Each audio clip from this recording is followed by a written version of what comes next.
接下來在晶片站，我們來關心到的是中國大陸的晶片有黑科技的突破。今天要來關心到的是大陸最新宣布的這一款叫做3D 混合的鍵黑科技，那麼竟然聲稱能讓14奈米晶片效能媲美這個輝達的4奈米 GPU， 怎麼回事？我們趕快來看到是中國大陸的半導體產業協會的副理事長，他這樣說：14奈米的製程，再搭配上18奈米低潤記憶體的人工智慧晶片，我們採用的技術是3D 混合鍵合技術，就能夠實現這個有一點複雜，等一下請委員來幫我們解釋哦。這個銅對銅超高密度連接，效能媲美輝達的4奈米的 GPU， 真的能做到嗎？是用什麼樣子的原理？那他這邊也有特別提到，是靠着記憶體貼在一起跑，就可以讓延遲大幅下降，速度飆升。委員怎麼看？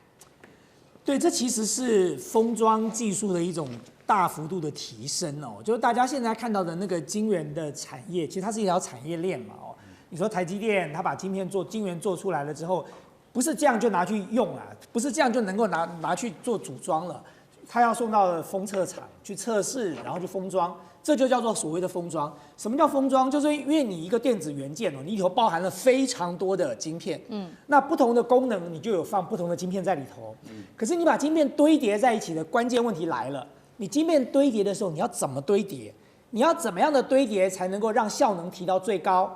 那過去在堆疊的過程當中，它中間是有一個要鍵合的时候，它会用，比如用那個錫啊來做焊接的這個動作。所以呢，在過去的這個堆疊的過程裡頭呢，它往往如果堆疊的不夠緊密，那麼你中間就會產生在能量傳遞過程當中的消耗，然後你中間在這個速度上也會受到延遲。所以在這個過程當中，所謂的這個 hybrid bonding 哦，就是我們現在在講的叫混合鏈合哦，就混合鏈合這個。混合鍵合這個工作，它其實做的就是什麼呢？它可以跟你精密的做到，我晶片跟晶片在對接的時候呢，我銅對銅，然後呢，我非傳導的地方對非傳導的地方，所以呢，我在傳遞的過程當中，我晶片跟晶片之間的這個空隙可以壓到最小。那我壓到最小的時候呢，我傳遞的耗能就會降低，然後我的速度就會變快。是，所以現在我們看到中國大陸講的這個所謂的黑科技，就是現在。在封裝的測試的行業裡頭，大家都在做的，就叫做我剛剛講的叫做這個 hybrid bonding 哦，就是所謂的叫混合的這個鏈合哦，或者混合的鍵合。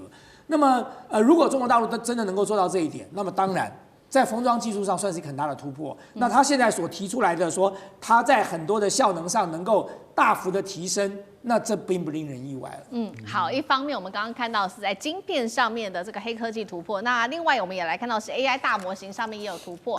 兩個，一個是 DeepSeek 的 V3.2， 那另外一個是它有一個 Special， 就是特殊款。我們先來看第一個，這個 DeepSeek 的 V3.2 主攻的是推理跟日常任務，至於 Special 版，它就是聽起來就是往這個比較高性能的版本去發展。官方說了，這個性能甚至可以超過 GPT-5 跟 Gemini 3.0 Pro， 那它厲害的地方是它有這個 DSA 稀疏注意力架構，簡單來說就是可以大幅減輕 AI 處理長文件啊、複雜任務所需要的運算，而且成本直接砍70%，真的能做得到嗎 ？DeepSeek 能夠硬碰 GPT-5 跟 Gemini 3 Pro 嗎？幹哥怎麼看？好，我跟你講哈，它就說那個 DeepSeek 它的那個 V3.2 Special 已經參加了國際數學奧林匹克競賽，還有什麼？還有那個國際大學生程式設計競賽，你知道嗎？他們就說它的模型表現哈，專家結果分析出它的表現可以從人類的學生從第1到第10名裡面，這個 Special 它已經拿到第2名跟第10名這2個名次了，也就是說已經跟人腦在拼了。那其實我覺得這個貢獻是非常強大的啦。最主要的原因就是說，它就是在長文裡面，它找到一個方法。為什麼？就是 DSA 它用很低的成本，它先掃描索引，它掃描索引之後，你知道我們在建立模型的時候，很多比如不管是 ChatGPT 或者是 OpenAI 也好，對不对？他們会整個去看啊，所以當然它模型會大嘛。但整個去看，然後慢慢再篩選。那你要泡一杯咖啡等它，對不對？我現在講的是10幾萬字的那一種啊，就大型的倉庫裡面，你要用1杯咖啡的時間等它，或者你只要2秒鐘，它就可以翻譯出來。現在 DeepSeek V3.2 它就做到了，它就做到，他說不用，你可能只要轉眼之間，它就可以幫你翻譯出來。它用的方法很簡單，就是把99%的廢話給丟掉。但是你要怎麼樣知道那99%是廢話？它只要那個1%，然後深度解讀，那就是 DeepSeek 啊 V3.2 的 Special 版，它的功能跟實力。所以在傳統模型，它處理部分的資料的時候，它花的時間是現在普遍模型所遭遇到的問題。那 DeepSeek V3.2 它到現在有這個2個版本，都慢慢的讓這個開源，我就是開源，我真的是開源啊，我的詞源都是 open 的，所以在這種情況下，它的解算能力越來越高，而且他說真的可以跟誰，就是跟谷歌被認為是最強的 Gemini 3.0 Pro 啊，对，這個是最強的。他說他有一天我會打敗 Gemini 3.0 Pro，有沒有可能？我覺得梁文峰什麼事情都幹得出來。非常有可能。好，另外一方面是有沒有可能再來就是說成本還說可以降低70%，委員怎麼看？对，我簡單的幫大家科普一下，因為我在研究所教的就是人工智慧哦。那麼我們在人工智慧裡頭最常聽到的就是詞源。什麼叫做詞源？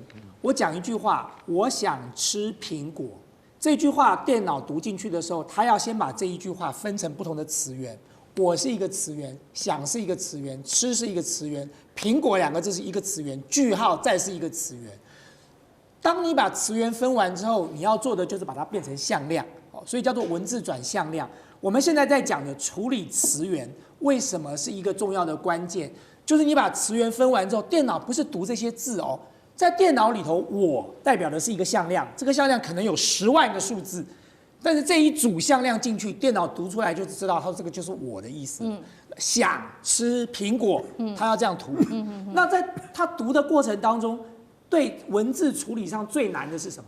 我讀了，它讀進了我之後，我下一個輸入的是想，可是它不能忘記我啊。对，我還要在裡頭啊。它如果只是讀了想，忘記掉了我的話，那這句它根本不理解，它最後只讀到了一個蘋果，不是，它最後只讀到了一個句點而已啊。所以呢，要如何能夠一長串的文字輸入，而能夠讓它處理，這是一件很不容易的事情哦。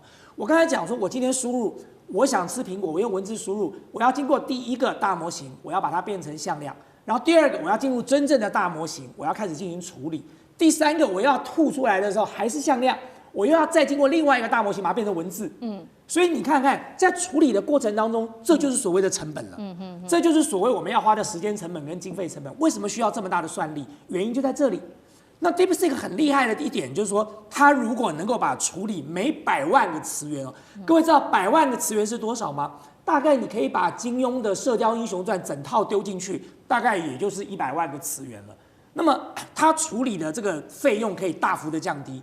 那這對 DeepSeek 或者是對 DeepSeek 的用戶來說，這是一個很重要的福音哎，因為我們現在。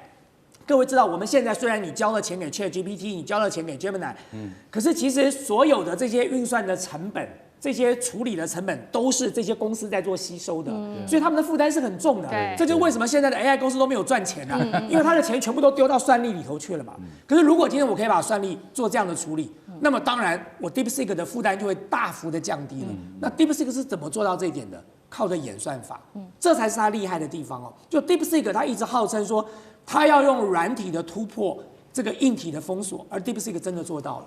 好，我們剛剛看到的是 AI 的模型哦。那另外一方面呢 ，AI 的推理晶片，我们來看到它的供應量，未來可能會出現供不應求，也就是完全不需要用到輝達 H20 晶片了。因為呢，現在數據顯示，美國投行做的2025年底大陸 AI 的推理晶片供應量會是需求的4倍哦，會有供不應求的問題，一直到2030年。那這些缺口會由本土的企業，華為、寒武紀等晶片業者來補上。那麼大陸的7奈米 AI 晶片的年產量到2030年，甚至預估會有爆炸級的成長，高達410萬片。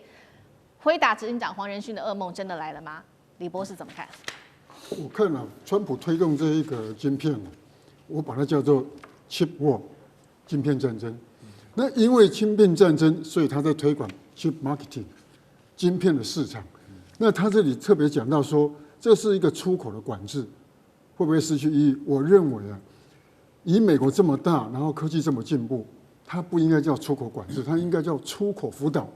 如果你把管制 control 這個改成輔導的話，這個晶片戰爭打不起來，黃仁勳也不會這麼害怕。黃仁勳啊，一個禮拜我印象上個禮拜十幾天2個禮拜只會來台灣2趟。你看看這個可見有多嚴重。那我認為黃仁勳他不會得到市場噩夢，但他應該是非常擔心川普的出口。